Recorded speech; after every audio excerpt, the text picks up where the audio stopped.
Hello, everybody. I'm Chris Carberry, CEO of Explore Mars, and welcome to our H2M webinar series. Today's session is called The Moon in 2024, Mars in 2033, Opportunities and Challenges. For those of you who attended the Humans to Mars Summit, you may recall this session was supposed to take place then, but because of a couple of hiccups with our system, we had to postpone it until now. So welcome back to everybody. But before we introduce our panel, just a few announcements. I hope you'll join us for a webinar on November 12th featuring Joshua Ravich, I'm not quite sure which way you pronounce his last name, who's the mechanical engineering lead for the Ingenuity Mars helicopter mission. So that should be a really fascinating discussion. I'm sure most of you know that a helicopter is on its way to Mars, scheduled to land along with the Perseverance rover in February. So that should be really exciting. We're also planning a webinar moderated by Shauna Padnia on the COVID crisis, how it relates to space exploration, on a continuation of the panel she hosted during H2M. I also want to call out our friends at the American Astronautical Society, who will be holding the Von Braun Symposium next week on October 26th through 28th. I believe all of our panelists today will be speaking at that event, so by all means register for it. It's always a great event. I also want to thank our sponsors of H2M and this series every year, our premium sponsors rather, Aerojet Rocketdyne, Lockheed Martin, Boeing, Northrop Grumman, and ULA, and many more people who have supported this conference and this webinar series. So thank you very much.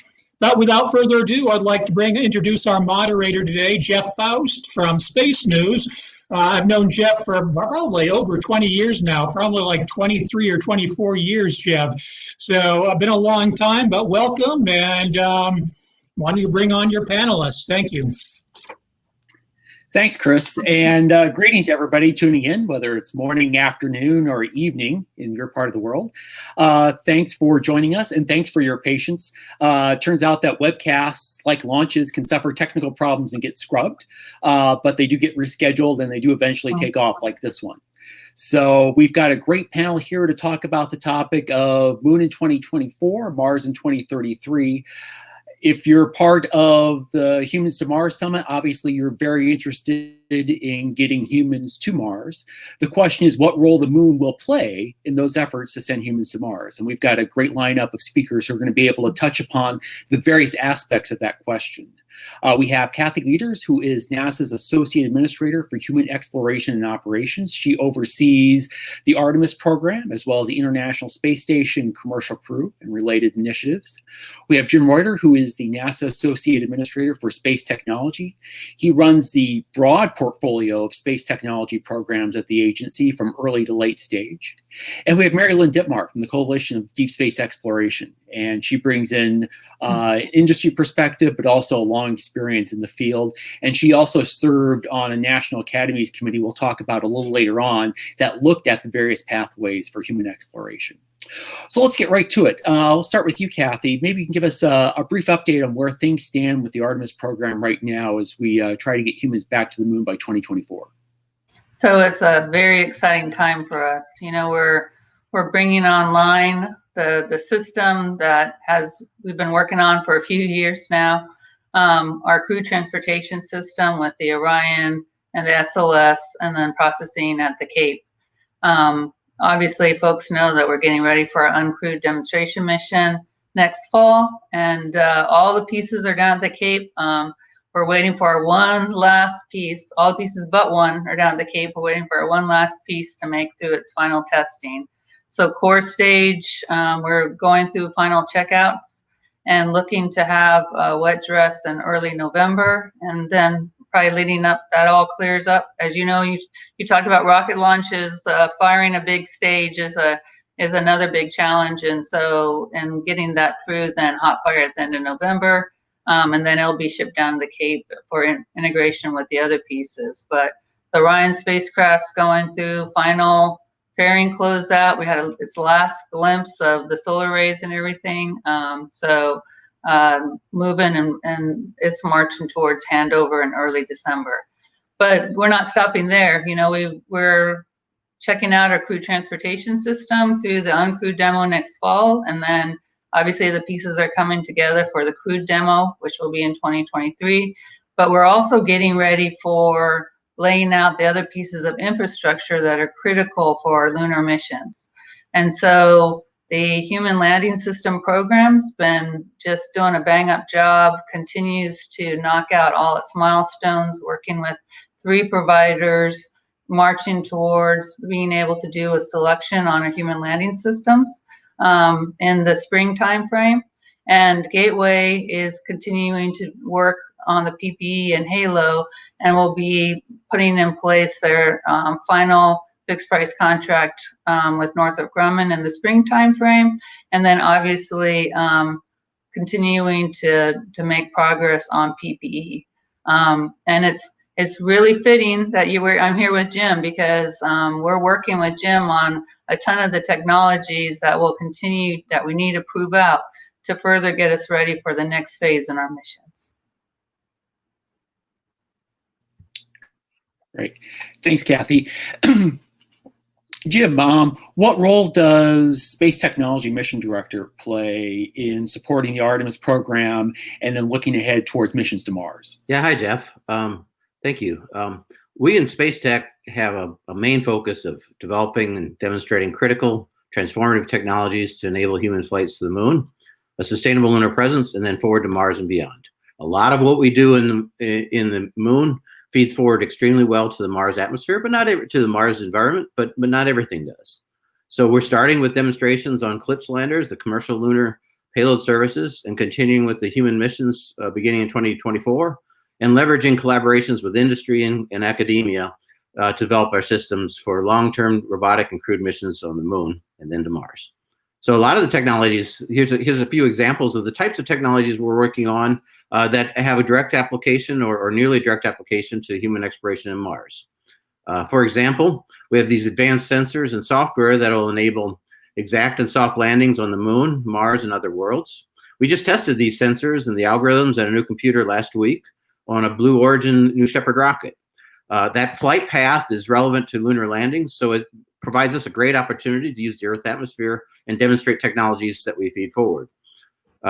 What we're trying to do then is developing the technologies that can be commercialized, so NASA and industry can use variations of those based on their mission needs. That includes things like a navigation Doppler LiDAR, which will determine speed, direction, and altitude, measurements critical for highly controlled soft landings, and a terrain relative navigation. You mentioned the Mars 2020 flight. We have that system flying on the Mars Perseverance rover. And the system will use a high-speed camera to capture images during vehicle descent, and then match to orbital maps to guide the landing and provide precise landing in hazardous terrain. We also provide the electric propulsion flight thrusters for the Gateway's power and propulsion system. They're Hall thrusters, and an enlarged version of those could be used to propel the Mars transportation system.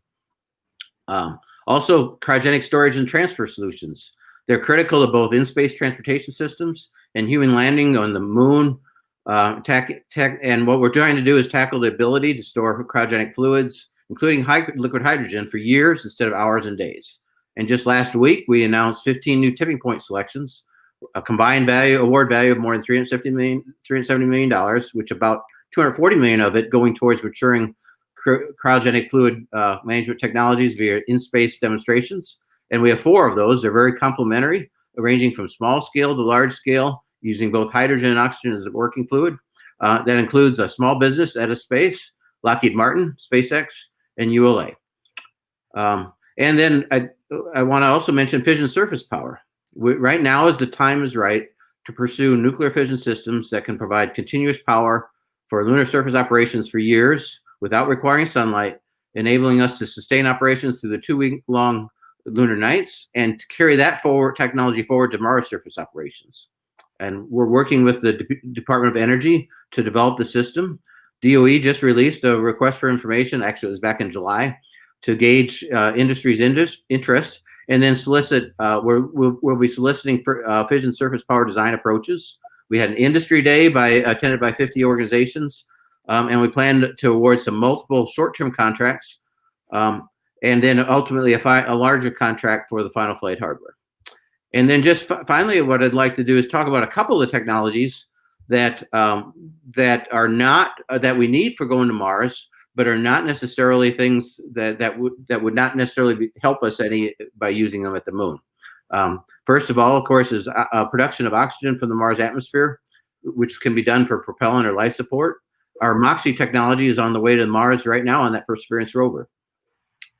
Also, landing of heavy payloads, over 20 tons are needed for human missions to the Mars surface.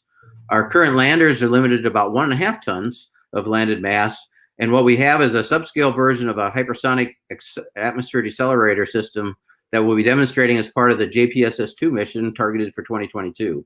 We have a 6-meter version of an inflatable system that will demonstrate through return of the Earth atmosphere that simulates the Mars environment.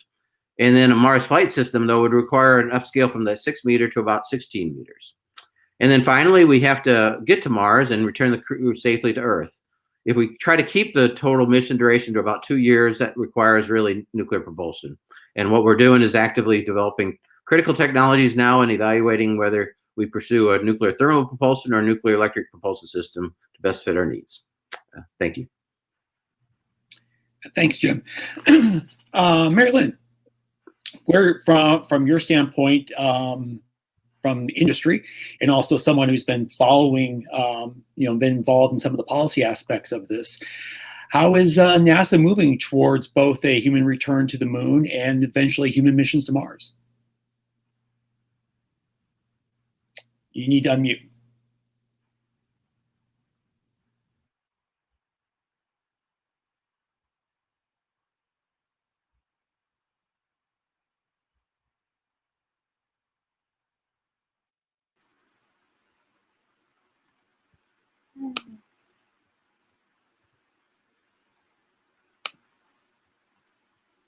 Can you hear me now? Yep. Okay, all right. Thanks. So from the industry piece first, let me just say that my industry is obviously just very excited about everything that's happening on Artemis.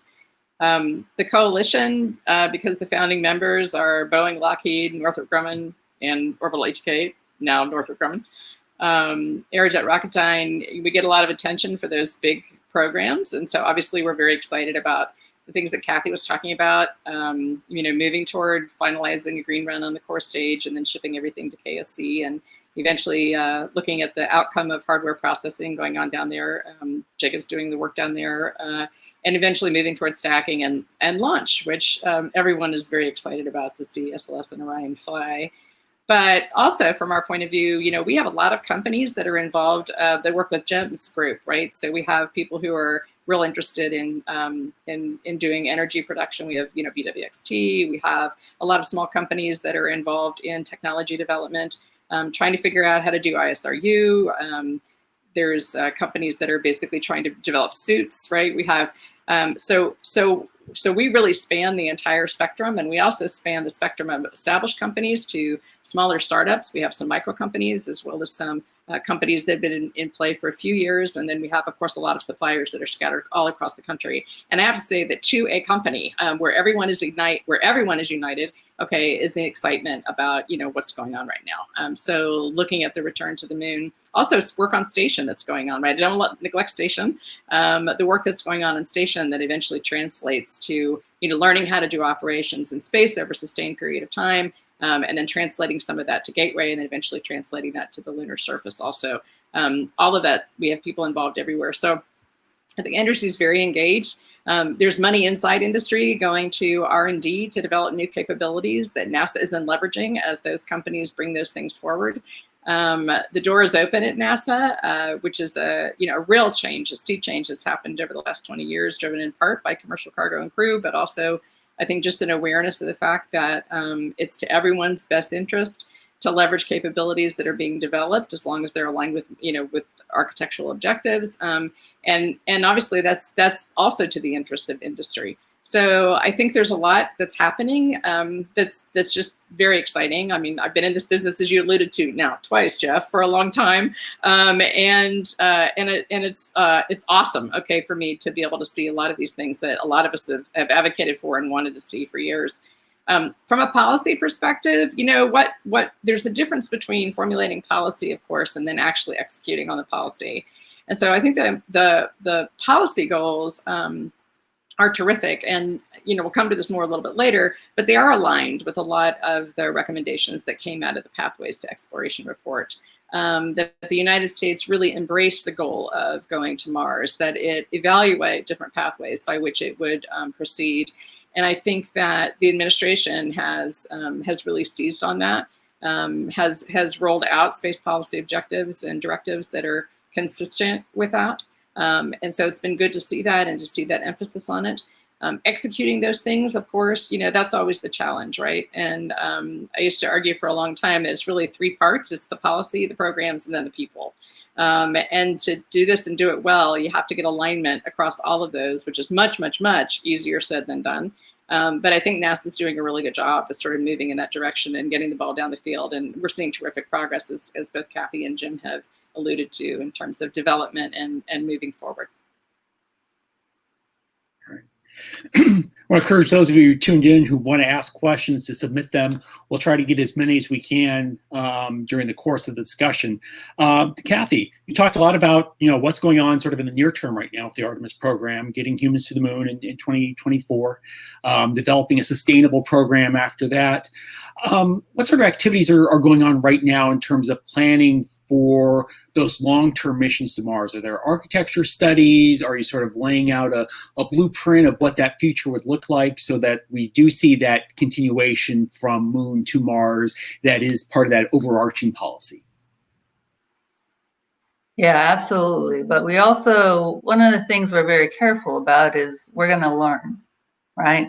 So I think we've learned that you have to have a plan, but it can't be so rigid that you can't learn and change the plan, right? And so, like Jim was talking about, we are continuing to, as we're laying out our plans, we're trying to identify where do we need to learn more and where will the moon help us in that learning to be able to learn more, and help inform us on then what is the next phase, and then how to roll that in.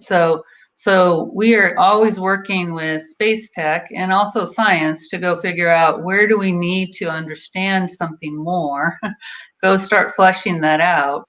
And so that it helps us then have the tools that we need to better do our next phase of planning. So we have high level plans, but we also have big areas that we know we have to learn more. And we're also then trying to focus those missions that we're doing at the lunar surface and at Gateway as along the lines of how do we get then the missions that we'll be conducting in those areas to align with our goals of learning to help us then be able to do that next step even better, right? So, we don't know everything we need to know right now, Jeff, to go to Mars. We know that.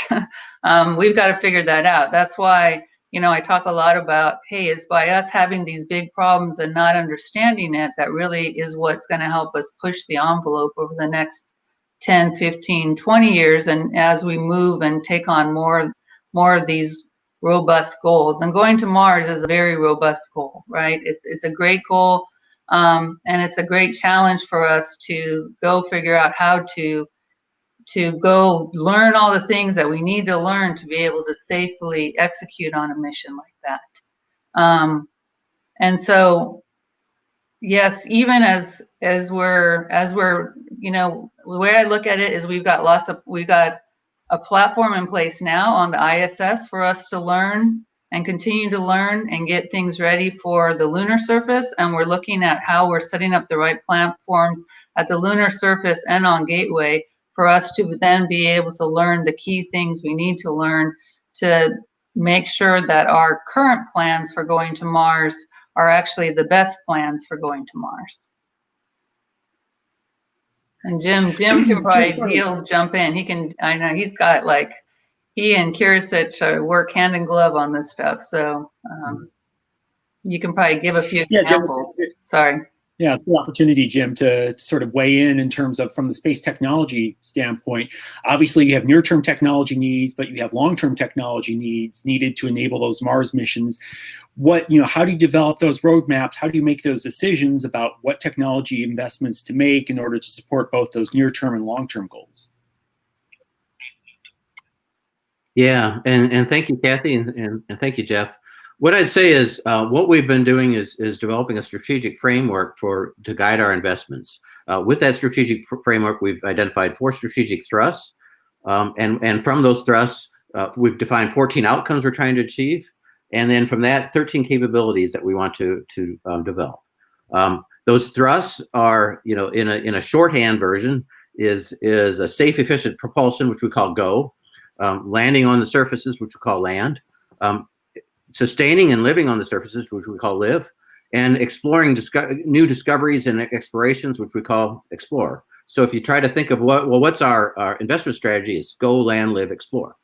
And in each of those, then we define a goal. Say one of them is to land precisely within 10 meters of our site, and while avoiding hazardous operations. Another one is to conduct round-trip human Mars missions less than 750 days. It's things like that we have, that we develop capabilities from those, and from those capabilities we define each of those capabilities. We develop technology development plans for each of those areas. Those technology development plans are divided into capability areas, and those areas feed back to each of our outcomes. And then those capability areas are what we develop further in those technology plans, and we work with industry, with the Science Mission Directorate, with HEO, with Kathy and stuff, to develop and prioritize our investments, so that we bring that together, and then that helps us guide our future as we go forward. And as Kathy says, as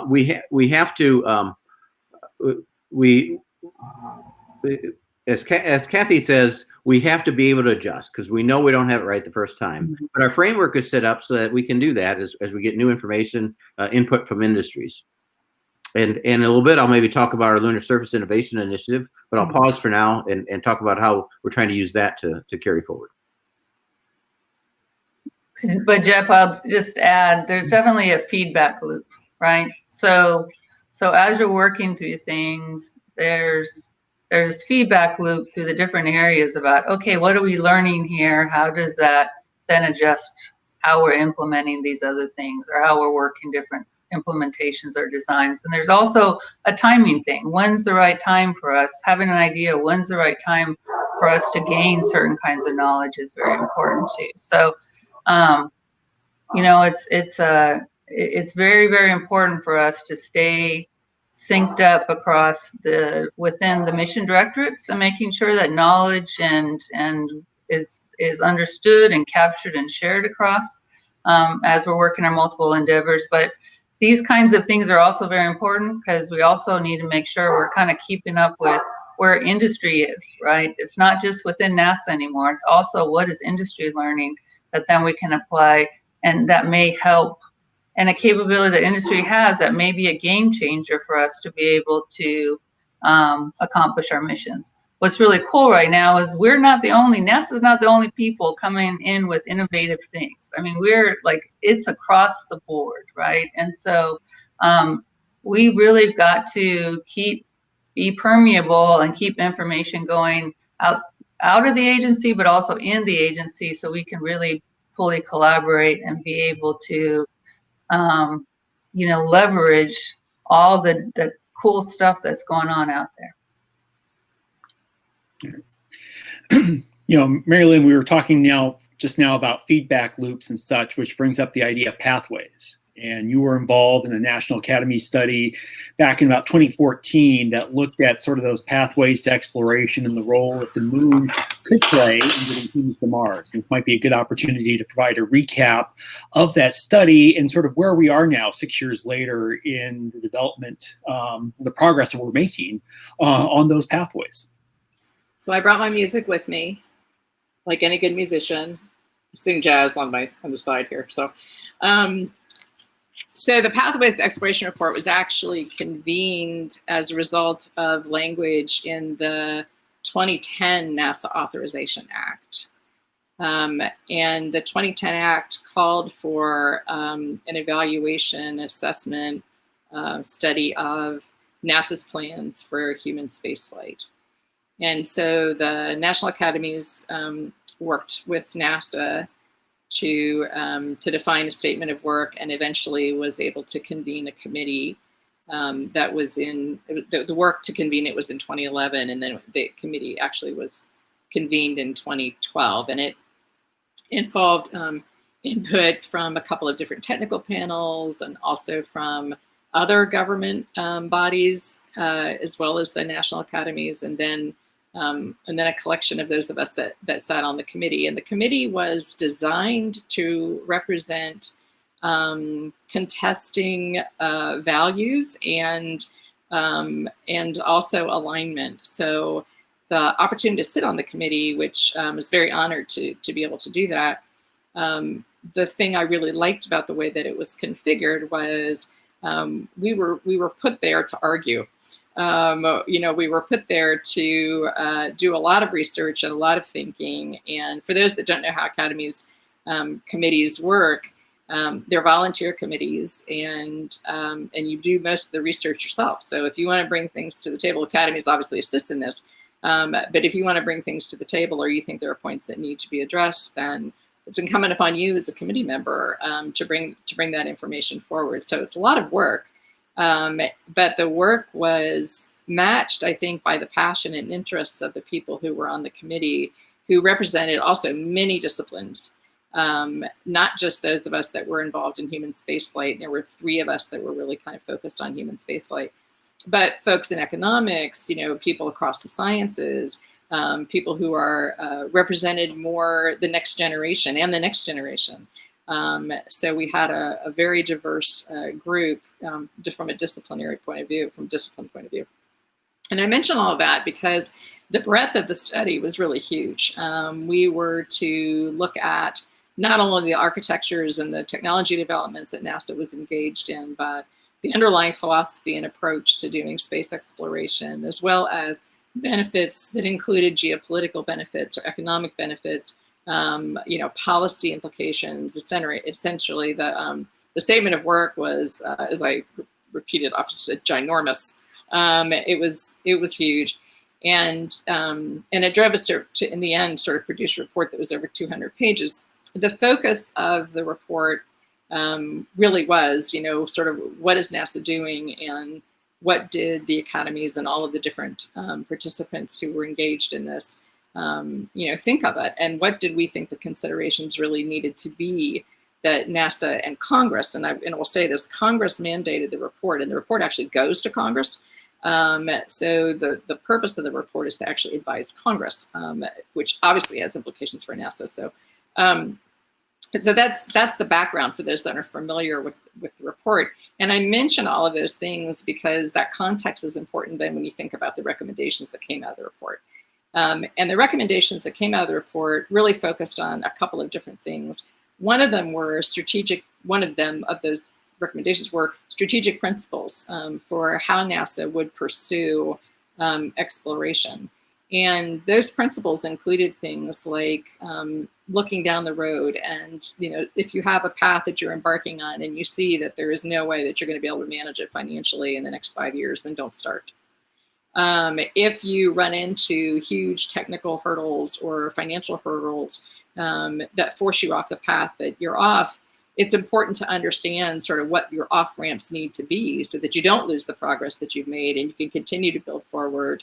Another one of those recommendations is that we consider destinations on the path to Mars. And a bit about Mars is that it was the consensus of the committee, and we, by the way, spoke with most of the partner space agencies in the process of doing this. We consulted across the world, quite literally, and it was very clear from those consultations that the destination, the ultimate destination, at least in the near term, the foreseeable future, which we call the horizon destination, would be Mars. And so how do you get there? Well, the pathways part that is referenced in the title was essentially going to the fact that there are many different ways to get there, right? You can do the go everywhere, be everywhere before you get to Mars pathway. okay, which allows you to explore all kinds of different environments and different operational approaches, but is going to be so costly, okay? It'll allow you to buy down risk, but it's going to be very, very costly, and it's going to take you a really long time, okay? But that was, we called the sort of slang, referred to it as the go everywhere, do everything pathway. There is a pathway that at the time the asteroid retrieval mission was part of NASA's planning. And so there was a pathway that had you go do that mission and then go on to Mars. There was another pathway, and it's the one that we've settled upon as a nation, which was to go to the moon and use the moon as what used to be called, is still called, a proving ground for a lot of learning how to live, okay, in a different place than Earth. Understanding that all of the technologies, and Jim and Kathy have both already alluded to this, the technologies that one would develop to do all of those things on the surface of the moon, and we'll talk more about what those things are later, not all of them are going to apply to Mars. But the process of developing those operational concepts, learning how to develop operations, learning how to live, okay, in a place that is outside now low Earth orbit, where we've been for almost 20 years, it's like learning how to do that, okay, itself is going to be such a huge learning experience. Learning how to solve problems is going to be such a huge learning experience. We will figure out things that we just haven't had to encounter before, trying to exist on a different surface than the Earth, okay? And the process of how you solve problems in that environment, that learning, that sort of meta learning, if you will, the meta problem solving, will certainly have application to Mars, as well as a lot of the technologies that will be developed to go forward. So I think looking now 6 years from when the Pathways report was published, those members of the committee who I still stay in touch with and have spoken to, we really see many of the recommendations that were made in the Pathways report, being now expressed. And by the way, many of them were already in work. Okay, it wasn't that we just swept in and sort of said, "Oh, NASA, you haven't thought about any of these things." That's quite the contrary. Many of those things that are in the Pathways report were already in work, okay, at NASA. But it's wonderful now, 6 years on, to see many of those pieces coming together and moving forward, and a pathway that's been selected, and discussions about what the geopolitical advantages are, looking at the Artemis Accords, right? What the potential economic development might be, looking down a couple of decades. How it is that we provide opportunities for industry, okay, how we provide opportunities for new entrants. All of these things that we were talking about that we thought would be helpful and useful and make sense in terms of the investment and the policy objectives of the United States. Many of these are now being realized, and it's frankly, as a member of the committee, it's wonderful to see that. Thanks. Getting some great audience questions coming in. I'm going to turn to one of them now because it sort of plays off of this on the pathway to the moon and on to Mars. Other than funding, this is the audience question says, other than funding, what is the largest technical hurdle that you see towards getting humans back to the moon by 2024? And maybe Kathy, we can start with you.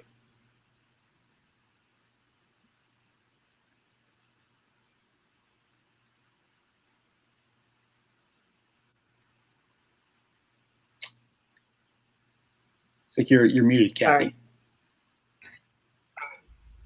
It's tough because as an ex-program manager, I tend to have my long list. So it's kind of hard to go, what's the biggest, I think, this year, to me, we have to really demonstrate, I think getting our crew transportation system out there and demonstrating and showing that we are able to, you can't have, until you have very reliable, cost-effective crew transportation is kind of the basis for everything else. And then the next phase is really, and I think we made great strides on it, getting that next round of infrastructure laid in and starting to work on it. We're gonna, and it goes back to what Mary Lynne talked about, the way we're going to be assembling and being able to deploy our equipment around the moon is going to be, it's not going to be as challenging, I don't think, as assembling space station, but the only reason is because we had space station first, right? And so there's a lot of lessons learned we learned on space station. But I really think that challenge of having this be where we've worked in Leo for a while now, 20 years, and then moving to that cislunar is going to be a big challenge. You know, we right now have gotten to a stage where we're starting to begin to figure out how to do logistics resupply and initially crew transportation on space station, but getting to where we're being able to handle that logistics challenge and consistently delivering vehicles and hardware around that lunar surface is going to be very critical. And it's one of the big steps that we have to really accomplish for us to then be able to do that same type of process as you're heading towards the moon, or heading towards Mars. Because there's a lot of things, if you go start looking at, and we right now have planners that are starting to lay out our mission sequences in 23, 24, 25, 26. And there's a lot of things that have to kind of happen and line up well for that to have to go right? And so it'll be a great challenge for us to go accomplish this. And will really get those muscles working then for us to be able to do that for a Mars mission. We have to be able to show that space flight's routine, and for a lunar mission, that's very, very tough for us. But that's part of the learning. That's part of the learning that we'll be doing moving forward. And Jeff, I'll add to that if you like. What I'll say is Kathy kind of covered the stuff that we have to get solved now and addressed, and then I'll just add a couple extra that are kind of the longer term then that we haven't invested quite as much right now, but we would need to in order to get there. And there's three areas I'd say, even though they asked for one. The first area, the one that we kind of consider the tallest of the tall poles, is entry, descent, and landing to a Mars atmosphere. And so Mars atmosphere is kind of an anti-Goldilocks atmosphere. It's not thick. It's thick enough that it causes you a problem, but not thick enough that it helps you slow down. And so that hypersonic region is really tough area. And the technologies we have now that we're using on Mars landings now are good up to about 1.5 tons. Well, we need to land 20 tons in order to get to a human mission to Mars. And so that requires extra technology development. There's a few different concepts for how we might get there. I mentioned earlier that we have a large inflatable. What the big thing is, how do you create a lot of drag in your vehicle without while it's still fitting in the constraints of the launch vehicle? And so a big way to do that is inflatables, and that's the system that we have. We call Lofted, that we're going to be demonstrating in 2022 on the JPSS mission at a 6-meter level, but we need to grow that to 16-meter. So the second area I'd say is once we get the transportation system that gets us to and on the way to Mars, to the moon, and on the way to Mars, what we really need is another system that really kind of does the in-space transportation part. And for us, especially if you strive towards reducing the total amount of trip time, then that kind of leads you towards nuclear propulsion type technologies. We're looking at a couple different technologies, whether it's nuclear thermal propulsion or nuclear electric propulsion. We've been developing a fair amount of technology level development at the nuclear thermal and making some good progress. But that's the second area. And then the third area I would say is just the habitation and the reliable life support systems that keep the crew alive and protected from radiation, the galactic cosmic rays and single event upsets that may go on. That requires us to have very robust, resilient systems. May mean redundant or dissimilar redundancy, as we tried to do on ISS, and all without the benefit that ISS has of extra large volume and a resupply. So that leads you to, how do I do sparing for things when we don't have the volume for it, which can lead you to how much can we do for in-space manufacturing, that kind of stuff. So I would pick those three areas in addition to what Kathy said. Okay. Marilyn?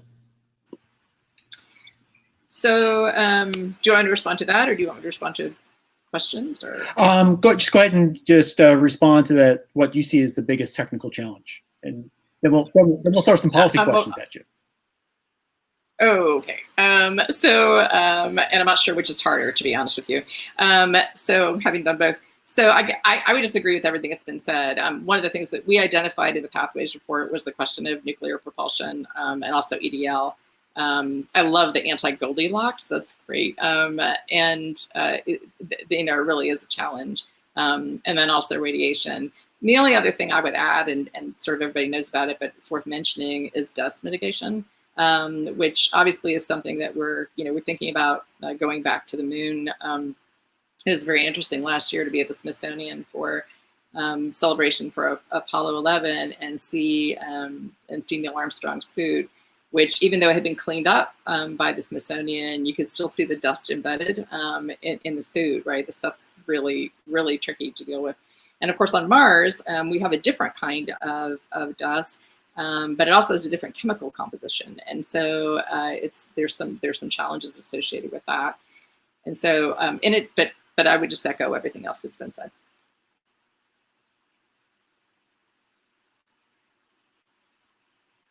I think you're muted, Jeff. We've all made that mistake at this point. I know, that's the bane of our existence. All right. You mentioned, Marilyn, not sure what was harder, technical or policy, so I'll throw a policy question at you. A couple of audience questions have come in referencing the upcoming election, the potential for a new administration next year. How much support do you really see for this overall human exploration program? How secure is it to the potential winds of change, given the history of past changes in administrations leading to other changes in human exploration policy? So I think it's just a well-known trope inside Washington, D.C. and maybe everywhere else that when new administrations come in, they want to put their stamp on policy and programs. The space, by the way, is not unique in this regard. I think those of us that are advocates for the nation's space program and for other developments in space sometimes feel put upon. But if you look across the entirety of the U.S. government and different policy perspectives, this doesn't just happen in space. I will say that two things. One is that at least in the campaign, both campaigns have made reference to the moon, so that kind of gives me hope. The other, though, that I want to point out, I guess there's three things I want to say, so I'll take a little tick back. The other thing I want to say there is really Congress has been remarkably consistent, and they have been very consistent really since 2005. If you look at the 2005 Authorization Act and then the 8 and the 10 that built on those, and then the 17 that built on that, pretty much the direction has been, that the United States is going to take human beings into deep space, that we're going to, the destination of Mars that you see certainly articulated in 2010 and again in 17, and other celestial bodies, sort of other steps along the way shall develop systems that will enable us to get there. And those things have been, they've been present in congressional direction, philosophy, going forward now for 15 years. So when I hear things, and actually their antecedents go back further than that, but really since 2005, there's been pretty consistent direction. Now that's evolving over time, right? Which you would want it to do. You don't want it to stay locked into time, but it is evolving over time, and there continues to be a lot of bipartisan support on the Hill for the direction that NASA is going in now. And I don't see, even if you have a situation where you've got real big changes in sort of partisan control or party control over for example, the Senate, I think that I still think you're going to see that continued support for those programs. You may see tweaks to it. You may see changes in date. You may see changes in acquisition strategy. You may see changes in emphasis. But I think the core of it is at this point very sustainable. And the fact that the aperture is opened up, as everybody's already said several times, to include industry, to include international partners now, building on all the work that got done on station and then sort of moving now deeper into space. I think that those things sort of help make that approach to deep space exploration more robust. The other thing I want to add here is that I think it's very important to recognize that there's also a lot more discussion now about just the act of exploration and learning and discovery and science and all of the ways in which these things interact and overlap from each other. We just talk about exploration over here and science over here. And now we really talk about these things and how it is they enable each other, and how new entrants that are coming to the field, not just in exploration, but also in science, how it is that they sort of can help carry the ball forward. And there's a lot to be learned by going to the moon, about humans and how they interact with their environment. There's certainly a lot to be learned about going to Mars and learning about Mars. Was there life on Mars? Is there life on Mars? What happened to Mars? And its implications also from the Earth. There's a lot that can be learned with the technologies that are being developed to go forward now in human exploration that can then teach us about our own world.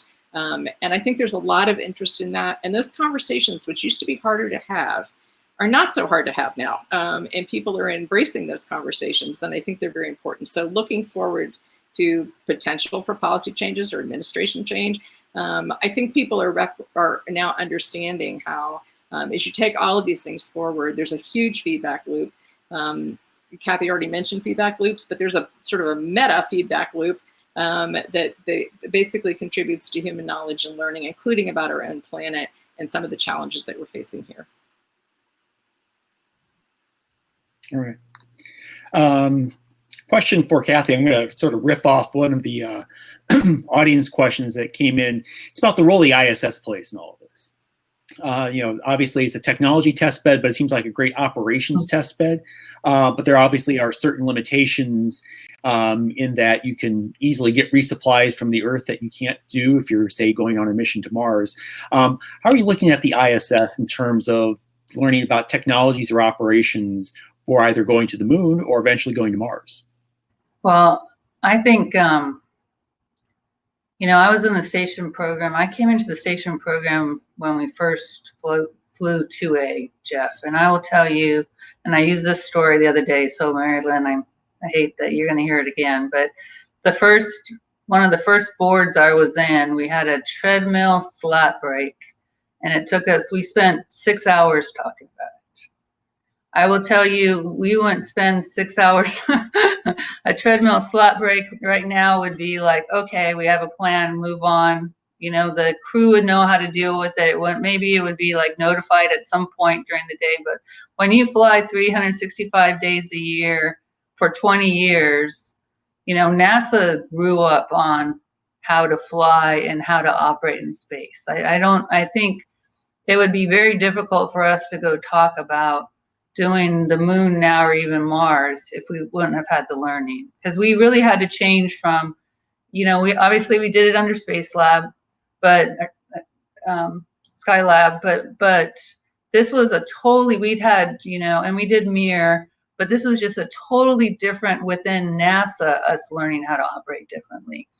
And then being able to operate with international partners and not owning all of it and not controlling all of it, and be able to work in a partnership with international partners. And then, oh my goodness, now we have commercial people providing cargo capabilities, and now in the process of actually flying our crews. So not only is station, and as you know, Jeff, you're there, we don't have a whole control center full of people. There's somebody there to call home and phone home, but there's a MER that's on call now, and there's, we're in just a different operational cadence while still making sure that station flies right. The Russians, we have weekends off, the crew has weekends off. I mean, it's just we've learned how to live in space. And so not only has being on orbit and flying like that taught us about how to live in space and how to operate like that, but it's also enabled these relationships that I referred to before with international partners and the commercial partners that are going to be critical moving forward. But it's also provided us a test bed to fly a bunch of the technologies that we will be using on the lunar surface or on Gateway and be able to check them out. We got a swing bed on board. We just flew a new toilet.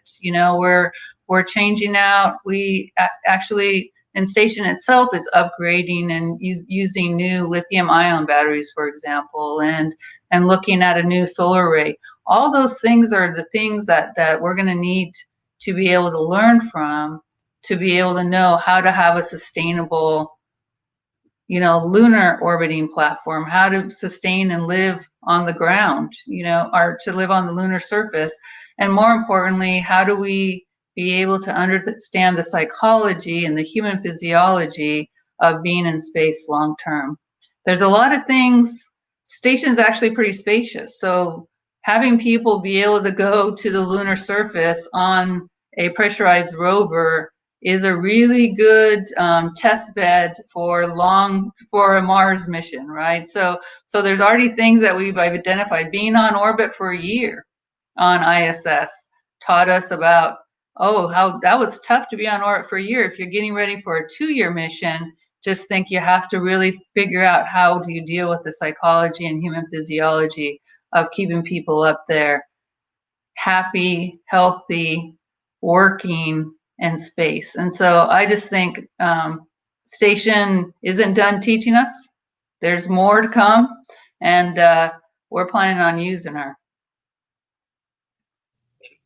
And I'll just add a little too, because Kathy and I overlap just a little bit in ISS program office. I actually joined the program office back in when it first started in 1993, when we switched from Space Station Freedom to ISS, and I was there for 7 years as the life support lead, actually. And so towards the end of that, and so I stayed until we went permanently occupied. Then I went off and did other things. But I think Kathy has really hit on the types of things that the ISS is just an incredible platform for, and I can't say enough about it. And for us, though, we do see it as a great test bed for things like studying cryogenic fluids in space and understanding how they flow, understanding how we print with multiple materials and make parts and use them and remake parts. Operationally, there's it's a great test bed to, even though ISS has a great crew presence and a continuous crew presence and stuff, but it's still a good platform for us to understand how to operate in an autonomous manner that we can carry forward to the moon and then on to Mars as we go forward. So I think it's just a incredible test bed. And life support systems, habitation systems are just perfect for it. Yeah, I just want to add, what Jim, we right now with the orbiting platform, we're not planning to be there continuous. So we've really got to get the things like the Astro Bees and these other tools that we have to be able to do, and robotic repairs and things, that techniques that we've been able to work on and perfect on the station side are going to be critical for us to be able to do on a orbiting platform or a lunar habitat, right? So we've learned tons about that.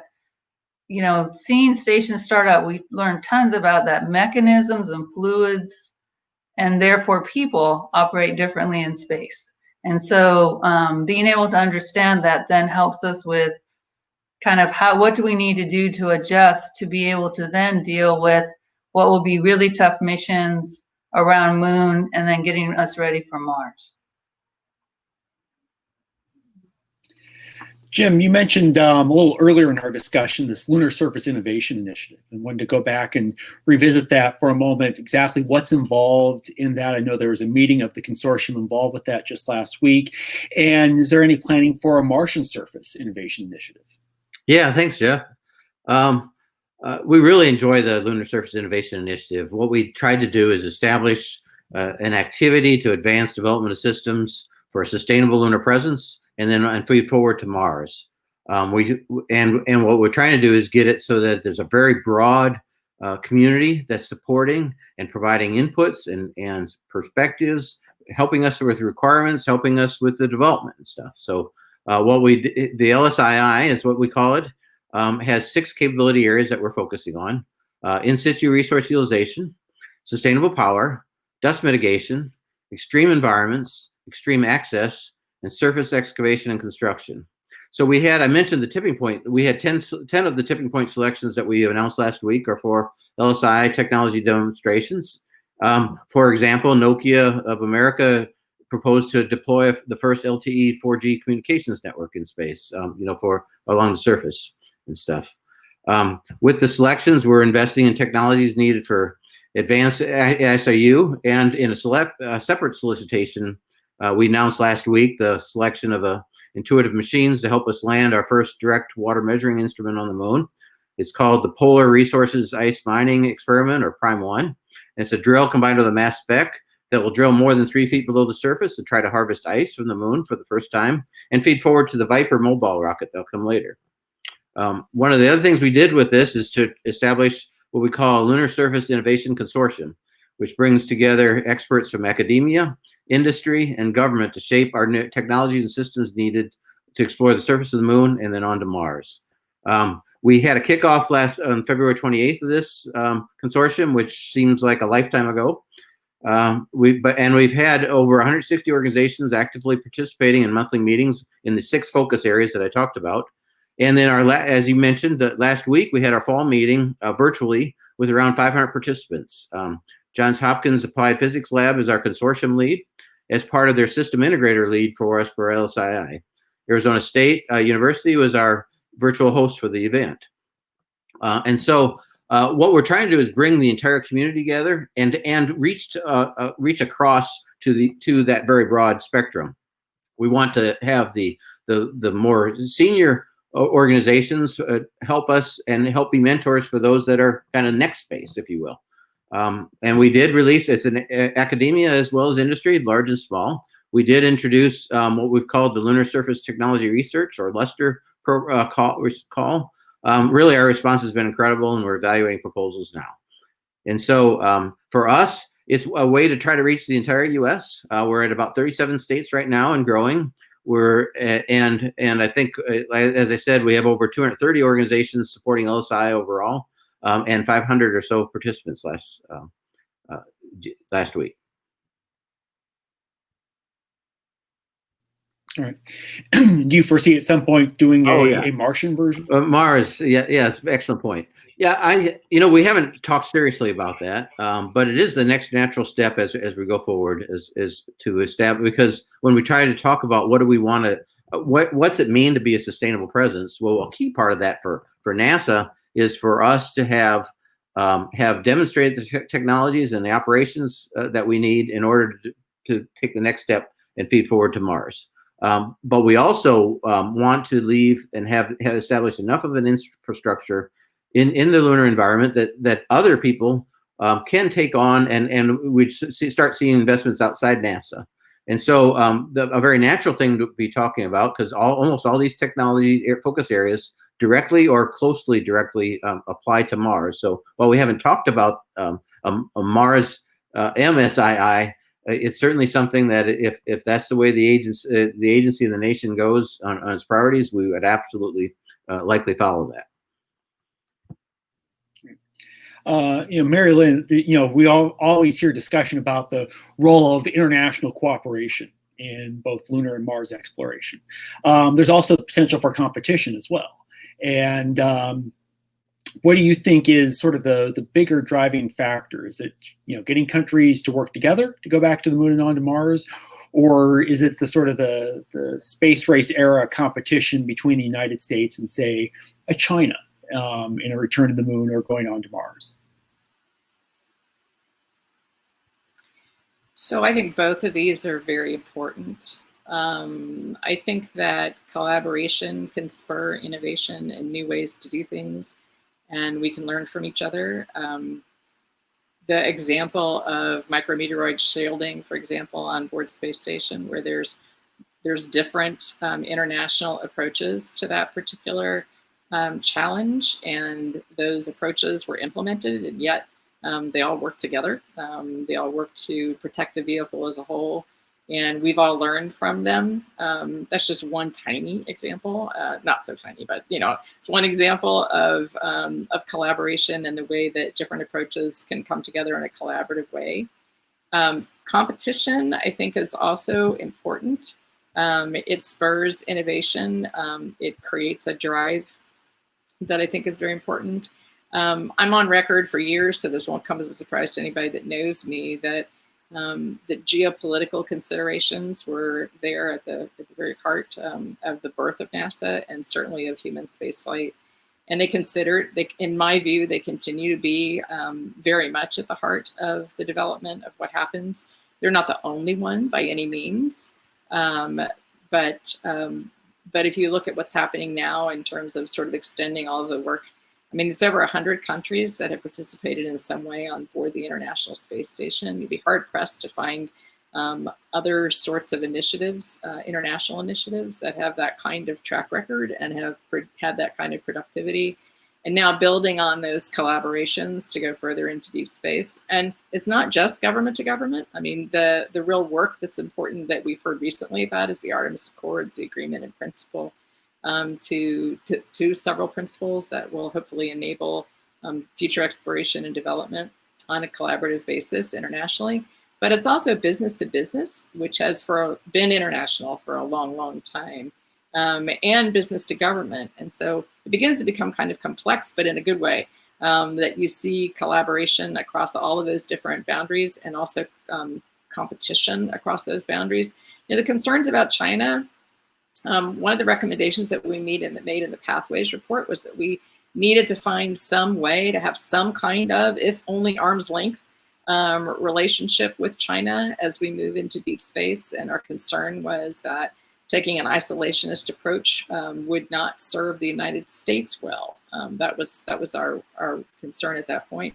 I personally still feel that way, but I'm also very sensitive to the international concerns regarding our relationships with China.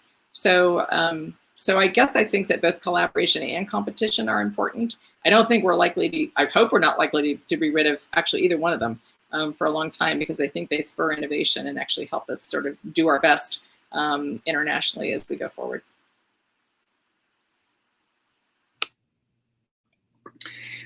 Getting into the home stretch here of our discussion, you know, we've talked a lot about the role that the moon can play in supporting human missions, but not just back to the moon, but obviously onto Mars. Let's talk a little bit, you know, what are the limitations? What are the things you just can't do going back to the moon that you need to do in one way or another in order to send humans to Mars? What are some of either the technologies or operations or some of the other issues that you really can't solve just by going to the moon, that you have to find some other way to resolve in order to successfully go to Mars? I guess I'll start. I've kind of talked about some of these, but there's a few technologies and few key functions that you need to accomplish going to Mars that the moon really doesn't help you with. We talked about entry, descent, and landing. While the precision landing portion of that is something that directly feeds forward from moon to Mars, that last stage of it, getting through the atmosphere and stuff, and is one that, and having an entry, descent, and landing system that's capable of landing 20 tons is something that the moon doesn't really help you with. A transportation system, if you're convinced, you know, in order to get there with, you know, in a reasonable period of time and back, and be able to return, tends to need technologies that we don't have now, especially, and they tend towards a nuclear system. Those systems then are, while there are applications like on the DoD side or other areas of the government that have some interest in cislunar space and using things like a nuclear thermal propulsion system potentially for their use. But for our moon campaign, we really don't need to have a nuclear system. While you could demonstrate it in that way, theoretically, it's not needed to do so. And then let's see. Then one of the most natural ways to gaining oxygen for propellant or for breathing in the Mars atmosphere is to draw it out of the carbon dioxide, which is what we're going to be demonstrating here starting in February of next year when the Mars Perseverance arrives at Mars. And so naturally, there's no atmosphere. Although some of the technologies that you develop to if you'd want to try to capture oxygen from the regolith on the moon, some of those technologies actually could feed forward into a concept for recovering the oxygen. But those three areas especially are ones that there really isn't there really isn't a way that the moon helps you get there. And I'll let if Kathy has other thoughts on other areas of operations and so on.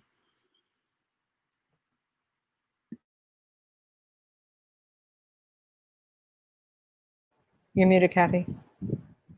Sorry. You know, it's transportation. We know we've got to really solve the transportation problem.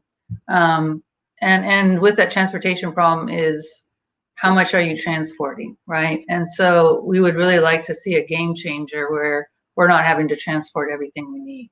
But that's really going to require us being able to use resources at the location we're going to be, and that's going to be so proving out at least that you can do something like that on the lunar surface, and then understanding how is it different will be important. The human physiology piece of it's tough too, right? We thought we understood Leo. We've learned some things around just having people up in space for 20 years that have surprised us. We'll learn some things around the moon, but those first few missions to Mars with people, or the first few missions, we'll really have to understand what does it mean to go put somebody in a spacecraft for 2 years all the way out there, and really understanding that environment going out and back. I was kind of joking the other day about I'm kind of waiting for like the Beam Me Up Scotty and Warp Drive. I wish for somebody out there would come up with some great ideas for that and make things a little bit easier. But it's also why I'm really hoping that there's going to be a game changer out there, right?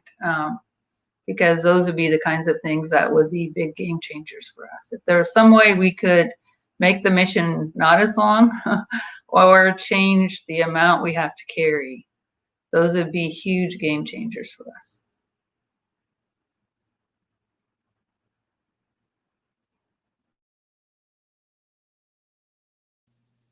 Anything you wanted to add, Marilyn? Nope, agree. Okay, great. Another question, I'll sort of do a little bit modified version of this question. Basically, it boils down to, we've talked about the moon being on the path to Mars. It's been one of the themes of discussion. It's the theme of this overall exploration effort. The audience question is basically saying, how do we avoid sacrificing Mars? How do we avoid it just going to the moon and stopping? What are you doing in terms of your planning or the other efforts that are going on to see the moon as a stepping stone towards Mars and not as an ultimate destination? I guess I'll take a first cut. That's actually a very real balancing question of what are the priorities that we go towards, and you can kind of see both ways, or multiple ways. But there's a path that would say, well, let's get to the moon, do enough there to get us ready to go to Mars and go straight to Mars. There's also a school of thought that says, okay, let's take a little bit longer in that in the path towards the moon, get to a real sustainable presence, really operating and stuff, and then evolve towards Mars. Naturally, that would delay Mars, and it's a matter of policy, really, of which one of those. For us, what we try to do is when we've established our strategic framework, we try to balance that and make sure that we're trying to have some investment to the extent we can with working with our stakeholders, because our stakeholders don't all agree on this particular point, of where the priority is. But we work with them to the extent we can, find those cross-cutting transformative technologies that really make a big difference. And if we can get those on the path towards a Mars solution, then those are the ones that we then if we focus on those, then we get a long ways there. And it can be a cross-government approach because there's very high interest in nuclear power systems, nuclear propulsion systems in space across multiple agencies for us. And so we're trying to work together and identify, for example, DARPA has a DRACO program that we're participating in with them and providing their technical expertise as they're going forward to it. It happens to have a lot of the similarities of what we would need as a basic core stage to go to Mars. And so we're trying to use that whole government approach and really identify those that really make a big difference, while also a large number of technologies that we talked about that feed forward to from the moon to Mars, we keep that in our requirement set and our objectives. Yeah, it's really tough because people tend to say, I think, Jeff, by us kind of like having this big goal, this big job to do, we don't know how to do all the different pieces, right? But it's through us not knowing how to do all the pieces that we're really furthering our science and technology objectives. That's why we're doing these things, right? So it ends up being really about, when do you meet those technological objectives? When have you overcome that obstacle to allow you to make that next step, right? And if we had all those answers, I don't think we'd be pushing the state of the art, which is really what I think our job is. Our job is to go do these things that are super hard, go try to figure out how to do them. That's what people are expecting us to do. Go figure out how to do them. And then the right time to go is when we've figured out how to do that aspect of things that are critical for us then to move on to that next step. But that's why the framework that Jim talked about is so important, because it's about establishing what do we need to learn and know to be able to then go lay in that next step in our path going forward. I wish I had my crystal ball right now, right? I mean, that said, when are we, between all the different mission directorates and across industry and academia, when are we going to be able to answer all the questions that we have out there that need to be answered for our next step? But that's the brilliance of this strategy, is to go do something hard so we learn along the way. And as we learn along the way, we will push mankind's knowledge base going forward. I don't think when John F. Kennedy said, hey, we're going to go to the moon by the end of the 1960s, if somebody asked him, hey, Mr. President, exactly how are we going to go do that? I don't know if he would have had the answer, right? But that doesn't mean that he didn't say go do it. He knew by doing it, we were going to bring the U.S. into this next era. And I think it's the same thing for us. I think what's amazing to me is everybody expects us to do it, right? We're going to go do this, right? And it's through us then taking on that challenge. I think that's amazing. But I don't think we have all the answers yet, but we do have a framework to be able to ask the right questions, to then be able to understand when it's the next time for us to go forward. There's going to be a lot of discussion about this, right? That this will probably be the major thing that comes up after the election or during this next period of time. What's nice about it is I think we're still on the journey, right? Like Mary Lynne talked about before. I'll just add to that agreement again with everything that's been said, that I'm a strategist. So I believe in having a strategic framework, and several of the elements that have been mentioned here, the feed forward aspect of it, the identifying what technologies you'll exercise or learn about or discover on the moon and how you apply those to Mars, some of which you will, some of which you won't, but keeping all of that in the frame, and then thinking about sort of the constant learning. I think that going to the moon as a means to, let me give you my own opinion, going to the moon as a means to begin to exercise and learn those things is a logical first step. For me, I want to get to Mars. For me, Mars is geologically more interesting. It's more interesting in some other ways. I definitely want to get to Mars, but I've reached the point where it really is the journey that matters. And I think going and learning how to live in a different place, I'm not sure we pay enough attention to the psychological aspects of that in terms of what the implications are for who humans are. What we know about ourselves as a species is, as we've evolved, as we've had to overcome barriers, including an ocean or two, or mountain ranges or two, or tough environments that we weren't originally born into. Those are the things, those barriers are the things that stimulate innovation. And we've been innovating as a species since day one as we've evolved over time. And so I think, not to get too pie in the sky, but I have absolutely no doubt that we will continue to innovate as we meet the challenges of living someplace else. And that process is what I was trying to talk about before. That may bring us different ways of thinking about problems. It may bring us different ways of approaching solving problems. And those things are then as important in the frame of how we go forward to Mars as the technology is. In fact, they're completely interlinked. You can't pull them apart, right? We'll continue to develop those technologies. as we go forward. So I think just making sure that we keep Mars in the frame and that we keep that understanding that it is that horizon goal, that we have people all around the globe who agree on that, right? It's not just our perspective, that agree that that's important, and continuing to think about how it is that we shape things. That's all of that, I think, is critical. The other part of it, and I'm just gonna be a little bit flip here, is there's a part of me that also sort of is not worrying about it.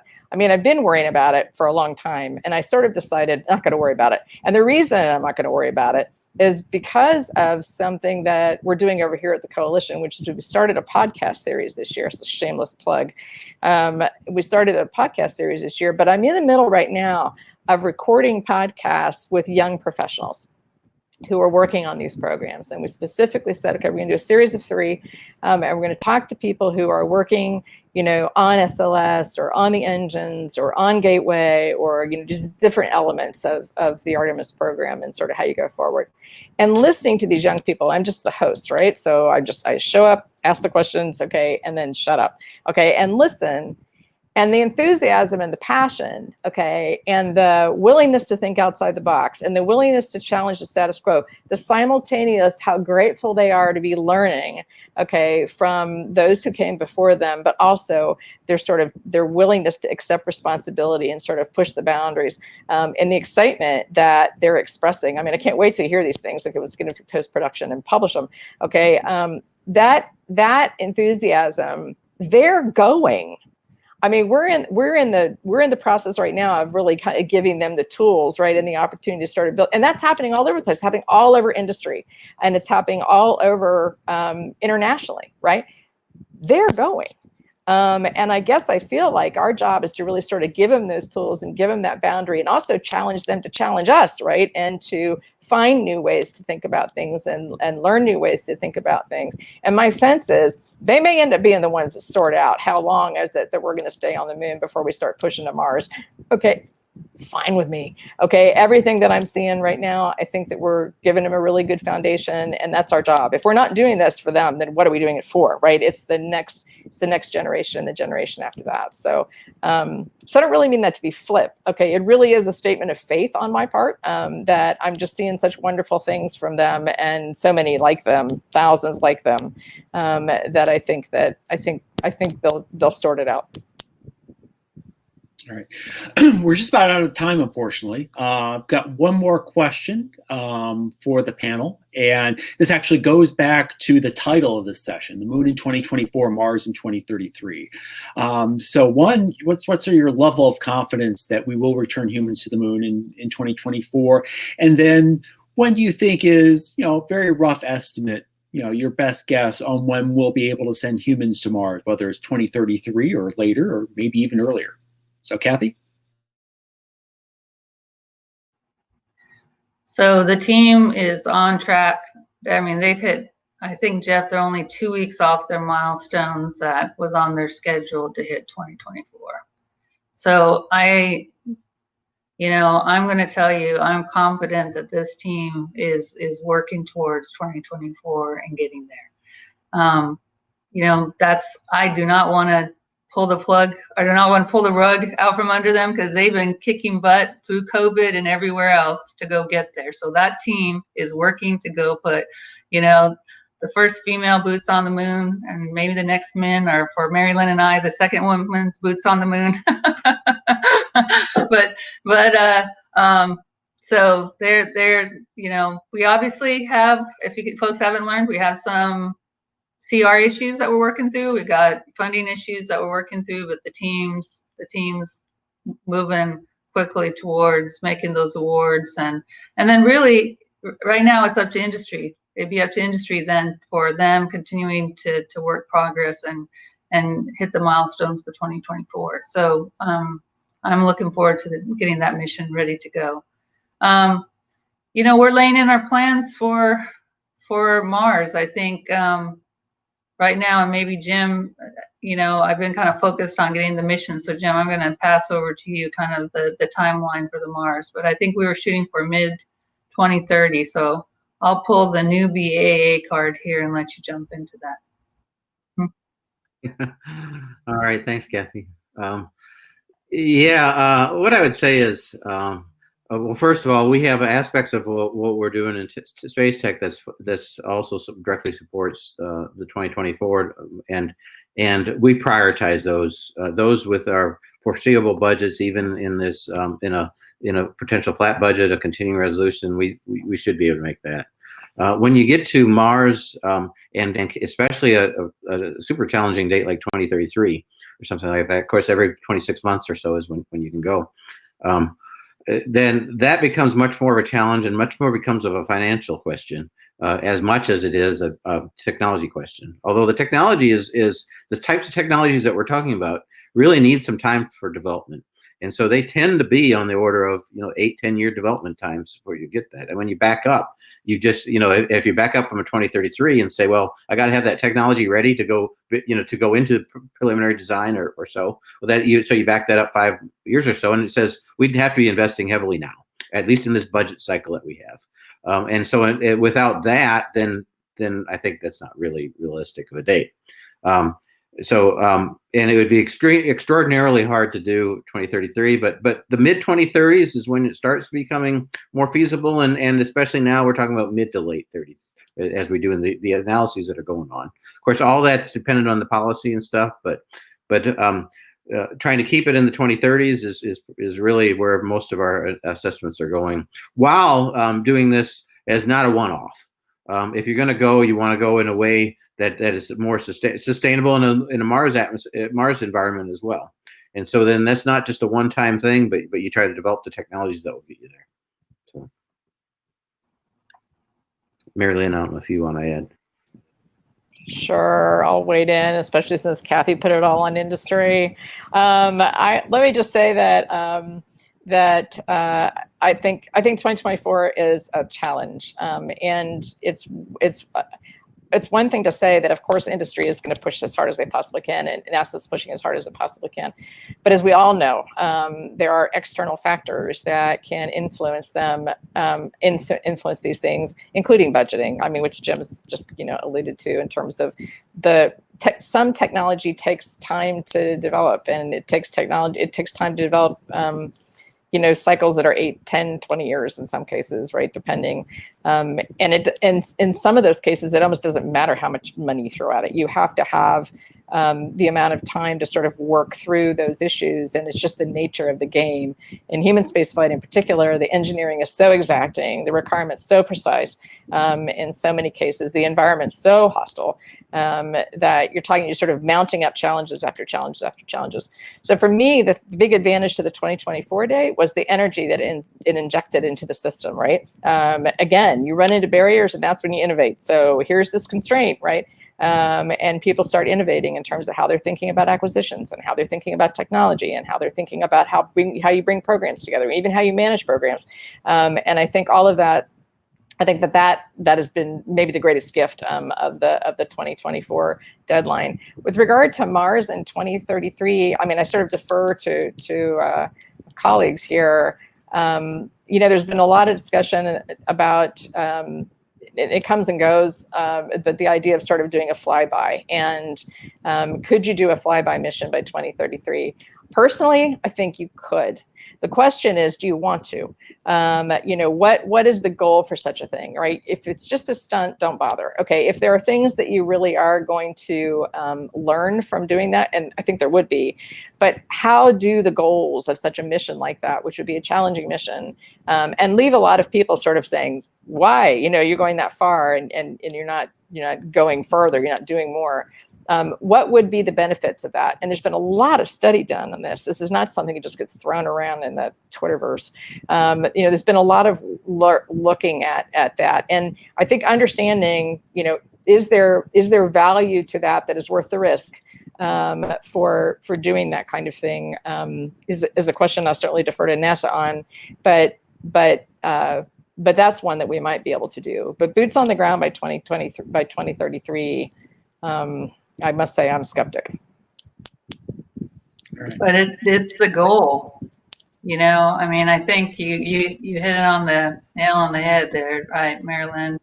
There's nothing like saying we are going to go do this by X date that says hey, if you're going to go get that done, I will tell you from an agency perspective, people are like, okay, we need to get this done. And this team, to execute a procurement like this and the period of time they did, and the whole team working for those and hitting these milestones that they've done, is based on that very, very immediate goal. Yep. Well, we are out of time. I want to thank Kathy, Jim, and Mary Lynn for this great discussion. I hope you learned a lot from it. I know I did, about how the moon is going to help us not only get back to the moon, but get on to Mars. And with that, I'll turn it back over to Chris for some closing words, and thank Explore Mars and all of you for attending. Thank you, Jeff, and thank you, everybody. Thank you, Jim, Kathy, and Mary Lynn. Great session. The next 10 to 15 years should be really exciting. So before we leave, I just want to remind everybody a few updates. As I mentioned at the beginning, I hope you'll join us on November 12th for a special webinar talking about the Mars helicopter, the Ingenuity helicopter going to Mars, hopefully landing well on the Perseverance rover in February. Also, a reminder that our friends at the American Astronautical Society are holding the Von Braun Symposium next week on October 26th to 28th. And those of you of drinking age, please join us tonight for Drinks with Explore Mars. We'll have Hollywood composer Jay Chataway, who's composed music for Star Trek Next Generation, Deep Space Nine, lots of different movies as well. He'll be talking about his whole process in writing space music. So hope you'll join us then. So once again, thank you for everybody for coming on, and I hope you have a good day. Thank you very much.